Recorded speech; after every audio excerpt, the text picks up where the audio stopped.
इस कड़ी में सदगुरु कबीर की इस पावन भूमि मगहर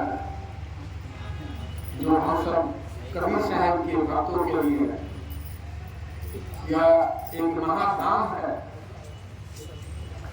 और इसलिए महाधाम कहा जा रहा है। विश्व का यह एकलौता जगह है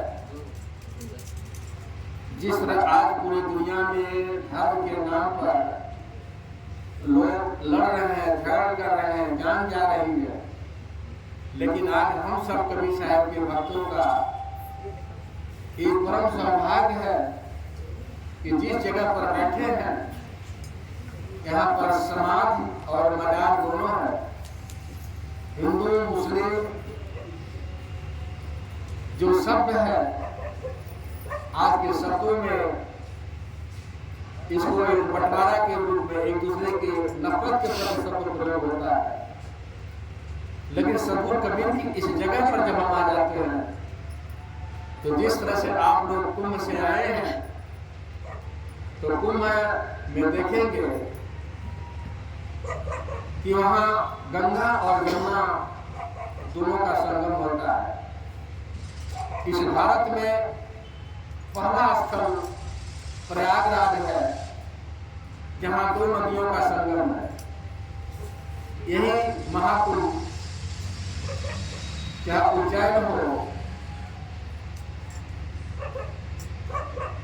बनारस हो, जहाँ भी कुंभ लगता है, लेकिन इलाहाबाद जैसे दृश्य नहीं है, क्योंकि वहां पर 3 शब्द प्रयोग किया, गंगा, जमुना और सरस्वती। तो वहां तो गंगा जमुना बहती है, लेकिन इस मगहर में भी गंगा जमुना आपको दिखाई दिया नहीं दिया। जहाँ एक और पूजा पाठ किया जाता है, एक और जहाँ नमाज पढ़ा जाता है, जहाँ ज्ञान और वैराग्य जीवन की 2 कड़ी होती है। जिस ज्ञान को हमने सीखा उसको वैराग्य में जब धारण किया तभी जीवन के लिए वह सार्थक और सफलता माना जाता है। तो हम लोग जिस जगह पर हैं जहाँ कबीर साहब ने ज्ञान दिया और उसको जीवन में उसका प्रयोग भी किया। जब तक आपका बच्चा कोई साइंस पढ़ता है उसमें विषय आता है प्रैक्टिकल, थ्योरी तो पढ़ लिया लेकिन प्रैक्टिकल जब तक नहीं करेगा नंबर पूरा नहीं मिलता। तो कबीर साहब के यह जगह जो है यह ज्ञान और वैराग्य का भूमि है। और एक कुंभ जो है वह 144 वर्ष के बाद लगता है। जो लगता है ये 12 वर्ष लगता है, लेकिन ये महाकुंभ 144 वर्ष। इसके पहले 1886 में ये कुंभ लगा था।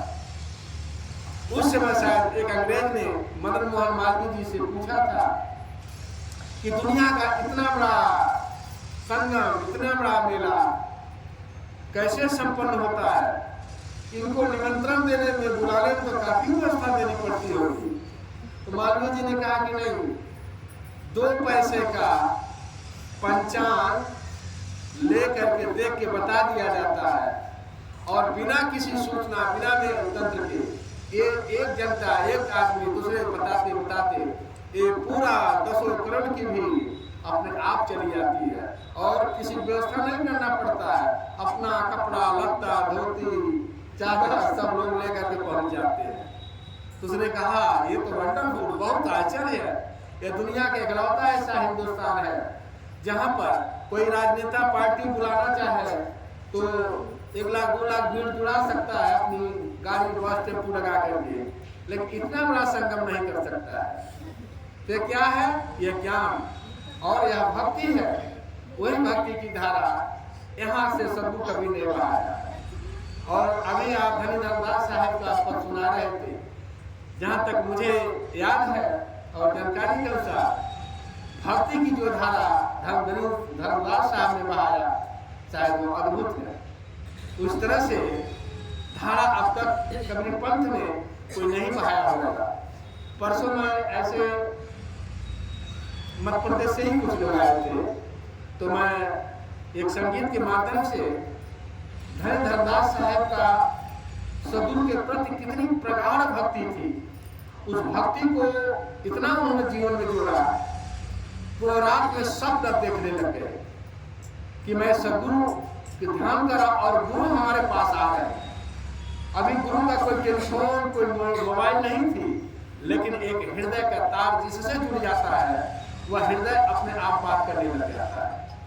तो धनी धनदास साहब ये देख रहे हैं कि सदगुरु कबीर हमारे ही पास दर्शन देने आ रहे हैं, वह स्वप्न देख रहे हैं और स्वप्न में ही उन्होंने सारे शब्द की रचना कर डाला कि गुरु कैसे चल रहे हैं, कैसे आ रहे हैं, कैसे हम भेंट कर रहे हैं, कैसे उनका चरण पखार रहे हैं। तो उन्होंने उस पद को लिखा है और उसी पद को मैं गाया तो बिटिया सामने वो रोने लगी।